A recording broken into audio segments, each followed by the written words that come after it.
Kaugrugi Siv Mahadeva Mandir Yauna Kumzali Singani Kunumdoigi, May Humda Thokkhraba Irangna Thuga Yakaiduna Mang Khannaba Thangsing Singi, Laifam-Len Amadi Atoi Laifam Singh, Semgatnaba India Gi High Command Khannaba Leire, Masigi Committee, Semlagani Haina, Siv Sena Manipuri President Moirangthem Tombina Fongdokrai, Ngasi Babu Parada Leiba, Siv Sena Manipuri Officer Pangthokpa Paugi Mipamada Moirangthem Tombina High, Singh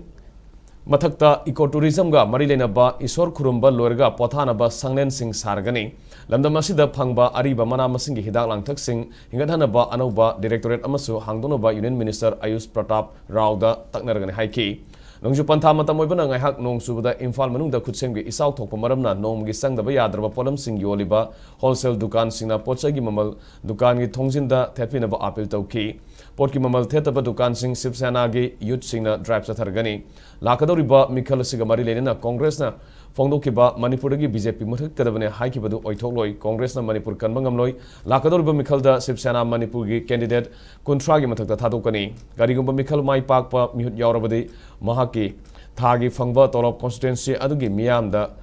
kathokangani local area development fund gi senpham khudima committee semduna sinagani haina fongdokhi Tariba Quickie Punamoxing say, Grand Hand the Sulema Hong the Yum Dog Mai Thai, Adudanga, and Ipabado Limitang Shellow, Adagiti, a quickie Nungamlo, Bipay, Hariba, need to Parvati, Atei Carmina, Parudobanova. Aduka me Tarukto, Halimu me, crime to the directly invoked over Aduga. Karino mana mi taruk to emotionally akoigi am saubi no heart clear na haire adu ma phara loi thu ni kaino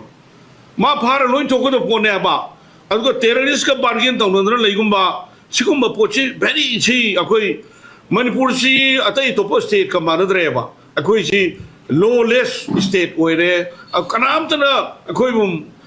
yam the vulnerables akoigi Leiba the Leire ba Hujik Akoigi Leiba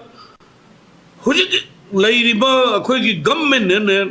and lady she government she Karino Torsi Mashi Mama Sara to come to Eva Aina Swina Hiraga Mino Iroi Aina Swain neutral in the labor the Karikai geva Miam the Ningmayam the Tuna Dreva Nakanam the cited to Wiganova as a minister community Punamo Minister